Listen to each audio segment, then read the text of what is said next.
Shalom, saudara dan saudari yang dikasihi dan diberkati Tuhan. Syukur kepada Tuhan karena sekali lagi kita bersama-sama mendengar renungan firman Tuhan. Tema renungan firman Tuhan pada kali ini ialah mengapakah Tuhan memusnahkan Sodom dan Gomora.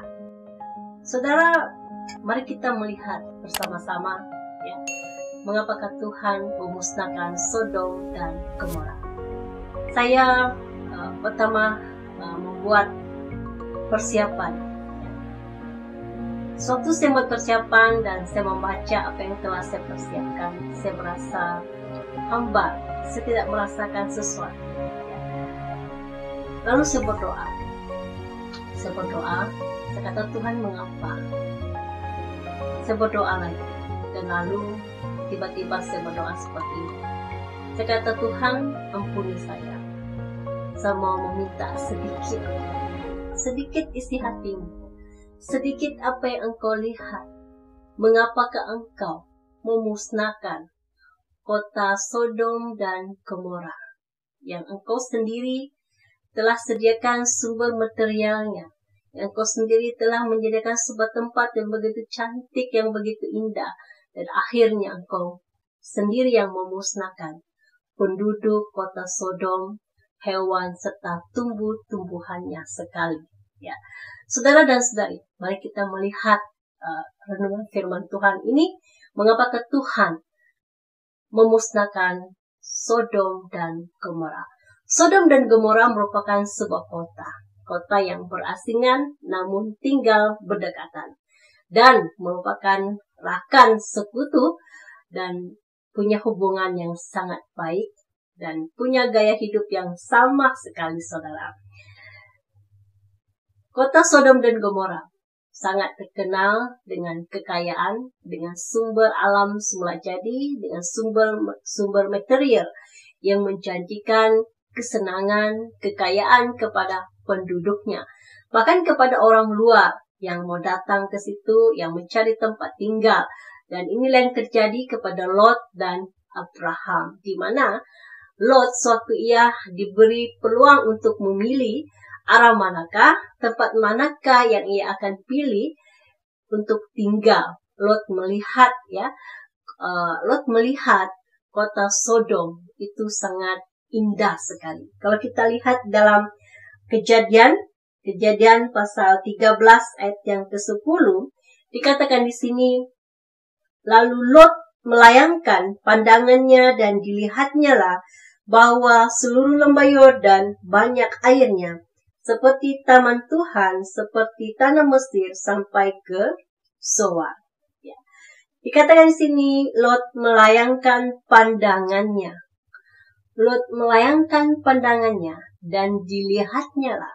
Yang pertama Lot lihat ialah sumber asas, salah satu asas sumber kehidupan manusia, ya, yaitu dikatakan di sini dilihatnya lah bahwa seluruh lembah Yordan banyak airnya, dan juga dikatakan seperti taman Tuhan, seperti tanah Mesir sampai ke Zoar. Lot melihat seperti taman Tuhan, sebuah pemandangan yang sangat indah sekali yang Lot lihat, pemandangan yang semula jadi keindahannya, saudara, dan menjanjikan keindahan hidup, menjanjikan sumber kehidupan, sumber material yang tersedia di situ. Kita semua tahu bahwa manusia memerlukan air, hewan memerlukan air, tumbuh-tumbuhan juga memerlukan air, saudara. Dan inilah yang Lot pilih. Lot memilih berdasarkan keperluannya, asas kehidupan manusia.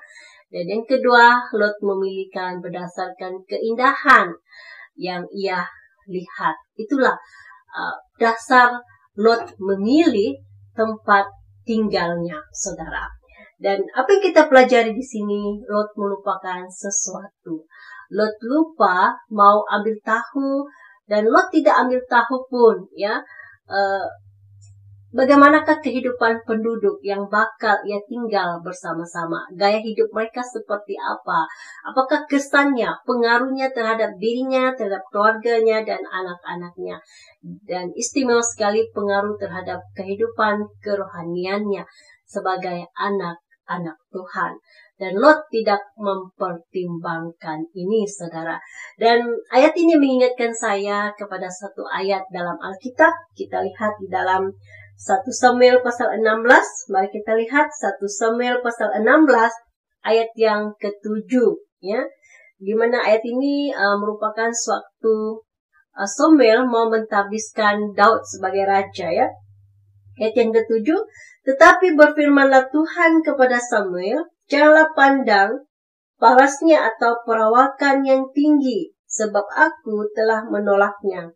Bukan yang dilihat manusia, yang dilihat Allah. Manusia melihat apa yang di depan mata, tetapi Tuhan melihat hati. Janganlah pandang parasnya atau perawakan yang tinggi, sebab aku telah menolaknya. Bukan yang dilihat manusia, yang dilihat Allah. Manusia melihat apa yang di depan mata, tetapi Tuhan melihat hati. Dan inilah yang terjadi kepada Lot. Ya, kita manusia sama seperti Lot, cenderung lebih melihat apa yang dipaparkan depan mata kita. Kita lebih memilih melihat keperluan kita. Paling penting pertama sekali itu keperluan asas kita.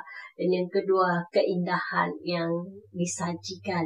Itu yang sering kita pilih, ya saudara. Sebagai manusia kita lebih sering melihat yang di luar. Kita kadang lupa melihat yang di dalam.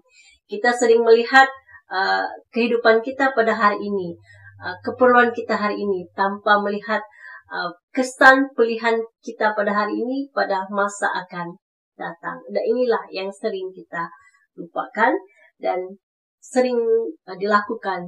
Kesilapan ini sering dilakukan manusia sama seperti Lot, ya. Dan juga ramai anak-anak Tuhan pada hari ini juga turut melakukan kesilapan yang sama yang dilakukan oleh Lot, ya, yaitu lebih melihat yang dilihat di depan mata, lebih melihat, lebih mementingkan keperluan pada hari ini, keperluan asas berbandingkan sesuatu yang lebih penting pada masa depan, yaitu kerohanian kita.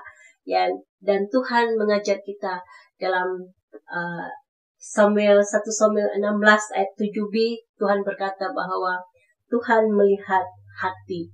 Tuhan bukan melihat apa yang dilihat oleh manusia, karena manusia lebih cenderung melihat yang di luar, rupa paras, tapi lupa melihat yang di dalam hati. Saudara dan saudari, ya, inilah yang harus kita pelajari di sini tentang Lot, yaitu Lot yang memilih apa yang dilihat oleh matanya. Lot lebih memilih keperluan jasmaninya berbanding memikirkan keperluan rohaninya, kesan kepada kehidupan moral keluarganya, anak-anaknya pada masa depan. Saudara, apakah dosa dan kejahatan yang dilakukan oleh Sodom dan Gomora, ya? Karena dosalah dan kejahatan penduduk Sodom dan Gomora inilah yang menyebabkan Tuhan memusnahkan Sodom dan Gomora. Kita kembali kepada Kejadian 13 ayat yang ke-13. Adapun orang Sodom sangat jahat dan berdosa terhadap Tuhan. Sangat jahat dan berdosa terhadap Tuhan, kata Kejadian pasal 13 ayat yang ke-13. Mari kita lihat apakah dosa dan kejahatan yang dilakukan oleh penduduk Sodom dan Gomora. Mari kita lihat di dalam Yehezkel pasal 16 ayat yang ke-49. Berbunyi demikian, lihat, inilah kesalahan Sodom, kakakmu yang termuda itu. Kecongkakan, makanan yang berlimpah-limpah, dan kesenangan hidup ada padanya, dan pada anak-anaknya perempuan, tetapi ia tidak menolong orang-orang sengsara dan miskin. Kesenangan, makanan yang berlimpah-limpah ada padanya dan anak-anaknya perempuan. Anak-anaknya perempuan pun, saudara, memiliki kesenangan hidup tanpa susah payah. Pernah dengar kata-kata ini? Ya, 7 keturunan pun hartanya tidak pandai habis. Ya, inilah terjadi pada penduduk kota ini. Ya. Tidak tahu 7 keturunan atau apa, tapi maksudnya bahwa tanpa bersusah payah mereka tetap memiliki kesenangan hidup. Mereka tetap memiliki kecukupan, kekayaan, ya, makanan, bahkan dikatakan berlimpah-limpah. Mereka sanggup apa yang mereka miliki itu berlimpah-limpah, terbazir begitu saja, ya, tanpa mengulurkan, membantu orang yang sengsara dan miskin. Inilah yang terjadi kepada penduduk Sodom ini, saudara.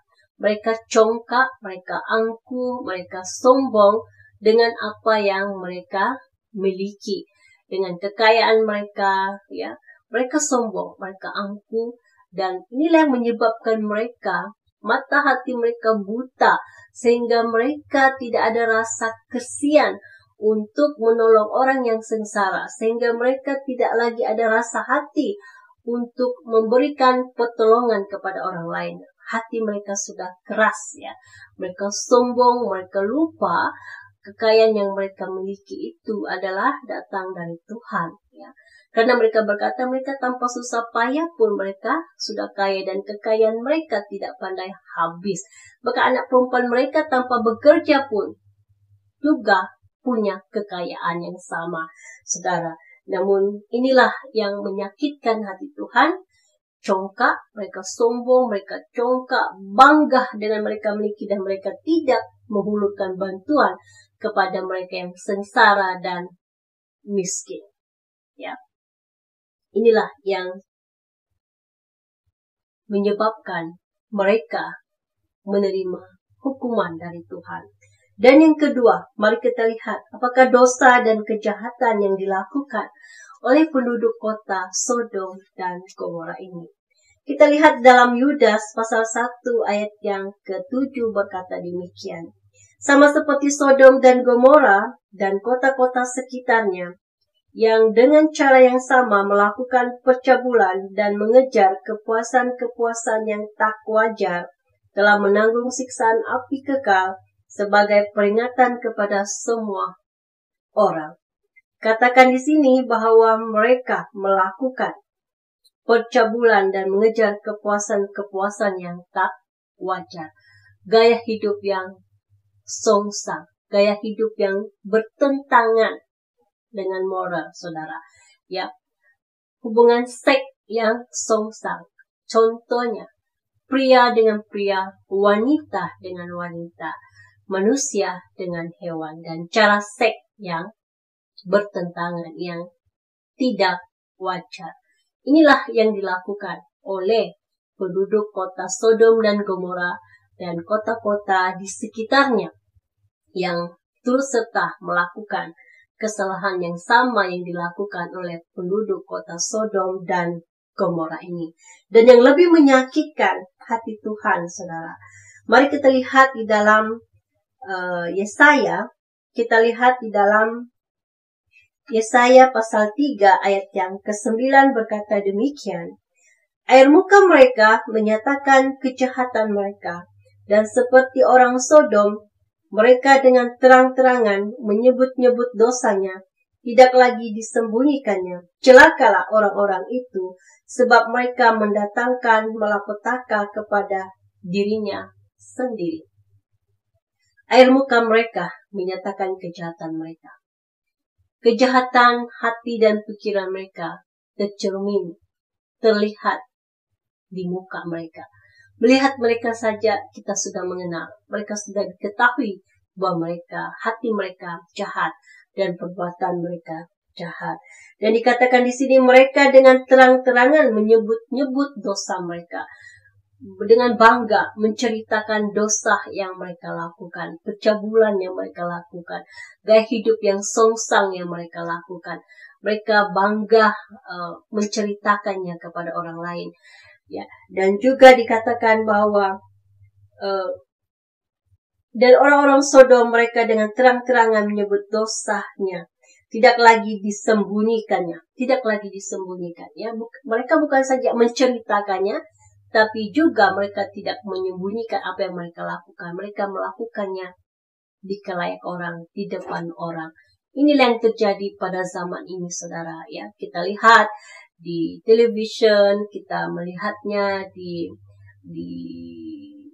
internet, ya, segala gaya hidup yang sungsang.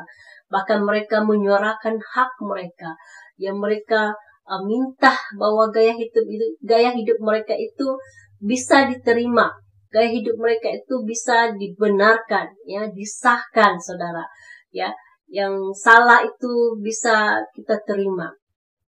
Inilah yang mereka tuntut di zaman ini. Inilah maksud mereka coba memperlihatkan, memperkatakannya, ya, dengan berani supaya masyarakat boleh menerima dan terbiasa dengan gaya hidup ini, sehingga kita merasakan, ya, itu tidak apa-apanya. Inilah yang terjadi pada Lot, ya.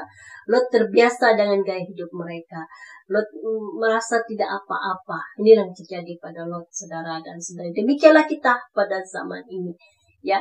Kita terbiasa dan kita merasa tidak apa-apa, bahkan ada yang menyokong serta dengan apa yang mereka lakukan, saudara. Dan ini merupakan satu dosa dan kejahatan yang menyakitkan hati Tuhan. Dan inilah yang menyebabkan mengapakah Tuhan memusnahkan kota Sodom dan Gomora, ya. Karena adanya penduduk kota Sodom dan Gomora seperti ini, dan adanya anak-anak Tuhan yang seperti Lot yang lebih memilih melihat kesenangan, lebih memilih melihat keperluannya berbanding melihat kesan kepada kehidupan kerohaniannya, saudara. Dan kalau kita lihat, Lot juga terpengaruh dengan cara pikiran mereka, cara mereka berpikir. Kalau kita lihat cerita sewaktu pada penduduk kota itu menyerbu rumah Lot, mereka mengetuk rumah Lot, meminta Lot mengeluarkan kedua malaikat itu, ya. Mereka kata, keluarkanlah, ya, kedua malaikat itu, karena mereka mau memakainya, katanya, ya. Dan Lot kata, saya ada 2 orang anak perempuan, saya serahkan kepada kamu, lakukanlah seperti mana yang kamu ingin perbuat, kata Lot. Dan ini mencerminkan betapa Lot punya cara berpikirnya sudah sama dengan cara penduduk kota ini berpikir. Dan Lot terselamat adalah kerana hasil doa antara Abraham dengan Tuhan, saudara.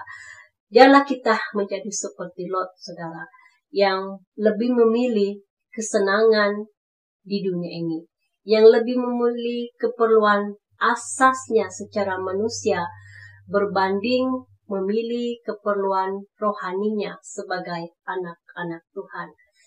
Kita hidup di tengah-tengah dunia pada zaman ini. Memang tidak dinafikan kiri kanan tempat kerja kita melihatkan gaya hidup yang bertentangan, gaya hidup yang tidak normal, gaya hidup yang songsang. Namun janganlah kita, ya, bersetuju dengan gaya hidup seperti ini. Janganlah kita menganggap itu, wah, biasalah, ya, memang sudah begitu, ya. Jangan. Salah tetap salah. Jangan kita berkompromi dengan kejahatan. Dan jangan otak kita dicuci oleh mereka sehingga kita punya pikiran yang sama dengan mereka. Sehingga kita berpikir, wah, itu tidak ada apa-apanya, ya, tidak ada salahnya, ya. Kita berpikir seperti itu. Inilah yang terjadi pada Lot. Dan Lot hanya melihat keperluan matanya, keperluan asas hidupnya, tanpa melihat keperluan rohani. Ini yang terpenting dalam kehidupan kita. Lebih memelihara kehidupan rohani kita. Karena Tuhan berkata, aku melihat isi hati. Aku tidak melihat apa yang dilihat manusia. Manusia melihat yang di luar saja, tetapi tidak melihat isi hatinya. Saudara dan saudari, demikianlah perkongsian kita pada kali ini, mengapa Tuhan memusnahkan Sodom dan Gomora. Semoga Anda diberkati. Kita bertemu lagi di lain perkongsian.